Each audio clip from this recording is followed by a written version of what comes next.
کہ انشاءاللہ تعالی رب العزت کے حکم کے ساتھ پاکستان تحریک انصاف مرکز میں اور صوبوں میں حکومت بنائے گی انشاءاللہ۔ اور یہ بات جو لوگ پوچھ رہے ہیں کہ کیسے بنائے گی، تو زیادہ دور آپ اپنی یادداشت پہ ذہن پہ زور نہ ڈالیں۔ مختلف لوگ کہتے تھے کہ پاکستان تحریک انصاف کے پولنگ ایجنٹس نہیں ہوں گے، امیدواران نہیں ہوں گے۔ امیدواران بھی ملک میں سب سے زیادہ تھے جنہوں نے نامینیشن پیپرز دائر کیے، پولنگ ایجنٹس بھی موجود تھے، فارم 45 بھی ہوا، اور سیٹیں بھی 180 پاکستان تحریک انصاف نے جیتی اور پروف کر کے دیا۔ خواتین و حضرات، میں یہاں پہ یہ بھی کہتا چلوں اور میں شکر گزار ہوں اپنے اور ملک کے وزیر اعظم اور دلوں کے پہ راج کرنے والے وزیر اعظم عمران خان صاحب کا، اپنی پارٹی کا، جنہوں نے مجھ ناچیز کو اس لائق سمجھا اور مجھے نامنیٹ کیا کہ میں الیکشن لڑوں وزارت عظمیٰ کے لیے قومی اسمبلی میں۔ انشاءاللہ تعالیٰ یہ جیت پاکستان تحریک انصاف کی ہوگی، یہ جیت انشاءاللہ تعالیٰ وزیر اعظم عمران خان صاحب کی ہوگی۔ اور یہ بھی میں کہتا چلوں کہ یہ کرسی دنوں پہ راج کرنے والے وزیر اعظم عمران خان صاحب کی امانت ہے۔ ہمارا یہی آبجیکٹو ہوگا، ہمارا یہی ہدف ہے کہ ہم جتنے الیکٹڈ ساتھی پاکستان تحریک انصاف کے جس وقت ہم جائیں گے قومی اور صوبائی اسمبلیوں میں، ہمارا سب سے پہلے ہدف ہے کہ جناب وزیر اعظم عمران خان صاحب کو، بشرا بی بی کو، ہمارے وائس چیئرمین شاہ محمود قریشی صاحب کو، ہمارے پریزیڈنٹ پرویز الہی صاحب کو، ہمارے جتنے سینئر لیڈرشپ کی خواتین جیل میں اس وقت پابند سلاسل ہیں، ہمارے جتنے مرد حضرات سینئر لیڈرشپ جو کہ اس وقت پابند سلاسل ہیں، ہمارے ورکرز جو اس وقت، ہمارے ایکٹیوسٹ جو ہمارے سروں کے تاج ہیں، جو اس وقت پابند سلاسل ہیں، ان کی بازیابی کے لیے فی الفور ہم لوگ اقدامات کریں اور ان کو اپنے درمیان اور عوام کے درمیان لائیں۔ یہ ہمارا آبجیکٹو ہوگا۔ خواتین و حضرات، میں یہاں پہ یہ بھی کہتا چلوں کہ یہ تاریخی کامیابی 3 کروڑ سے زیادہ ووٹ جو پاکستان تحریک انصاف نے لیے، پاکستان کی عوام نے دیے، یہ اس وجہ سے ہوئے کہ اللہ تعالیٰ نے حکم کیا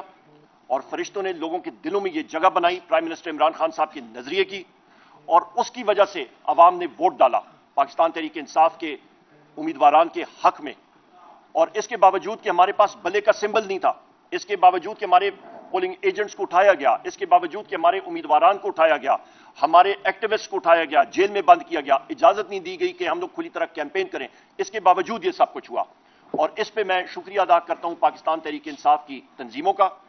میں شکریہ ادا کرتا ہوں پاکستان تحریک انصاف کی مکمل جتنی ہماری ونگز ہیں ان کا، میں شکریہ ادا کرتا ہوں ہمارے وکلاء حضرات کا جنہوں نے ہمارے حق میں بولا اور جنہوں نے یہ موومنٹ میں ایک ہراول دستے کا کام ادا کیا، اور سب سے اہم میں پاکستان کی غیور عوام کا شکریہ ادا کرتا ہوں۔ خواتین و حضرات، اس بات کو آگے لے جاتے ہوئے یہاں پہ اس وقت میں بات کروں گا کہ پاکستان تحریک انصاف کا، جس طرح کہ ہمارے پارٹی کے چیئرمین بیرسٹر گور صاحب نے بھی کہا کہ 180 سیٹیں ہیں ہماری، اور ہماری ڈیمانڈ ہے کہ فی الفور سب کے سب 180 سیٹوں کے ہمارے امیدواران کو ریٹرنڈ کینڈیڈیٹ ڈکلیئر کیا جائے اور ان کی نوٹیفیکیشن جاری کی جائے۔ اس پہ میں یہاں پہ ہائی لائٹ کروں گا ایک بہت اہم جز کو کہ ہماری سیٹس کراچی میں تقریباً 18 سے 19 متحدہ قومی موومنٹ MQM نے PTI کی چرائی ہیں، وہ اسی طرح ہی دھاندلی ہوئی ہے جس طرح کہ راولپنڈی کے کمشنر صاحب نے کل انکشاف کیا ہے، اور ہم لوگ ڈیمانڈ کرتے ہیں کہ اس پروسیس کو ریورس کیا جائے اور اس دن سے ڈریں جس دن سب دنیا نے، ہم ساروں نے اپنی قبروں میں جانا ہے اور رب العزت کے سامنے جواب دہی کرنی پڑے گی، تو اہلکاروں کو ہماری کراچی کی سیٹس فی الفور واپس دینی چاہیے۔ نمبر 2، ہم لوگ یہاں پہ ڈیمانڈ کرتے ہیں کہ جو راولپنڈی کے کمشنر صاحب نے، لیاقت چٹھا صاحب نے کل پریس کانفرنس کی ہے، کمشنر خواتین و حضرات ایک بہت اہم پوزیشن پہ ہوتا ہے، ڈیپٹی کمشنرز، اسسٹنٹ کمشنرز اور ایک انتظامیہ کے جتنے لوگ امور جو گورنمنٹ کی مشینری ہوتی ہے وہ ایک علاقے کے کمشنر کو رپورٹ کرتے ہیں،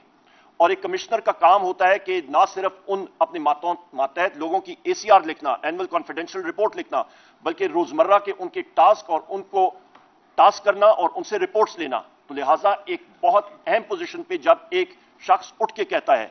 کہ مجھ پہ میرا ضمیر جو ہے وہ مجھے یہ اجازت نہیں دے رہا تھا، اور میں نے یہ بات کی ہے، انکشاف کی ہے کہ 60 اور 70 ہزار لیڈز کے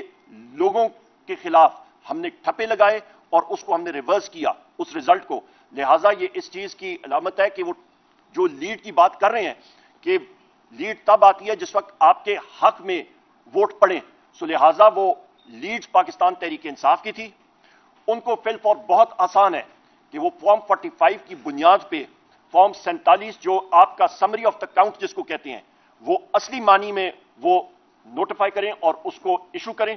کیونکہ وہ سمری آف دا کاؤنٹ یا فارم 47 جس وقت ایشو ہوگا تو ہمارے کینڈیڈیٹس جو ہیں وہ فل فور ان کی نوٹیفیکیشن ہو سکے گی اور یہ جعلی فارم 47 کو رد کیا جائے. یہ ایک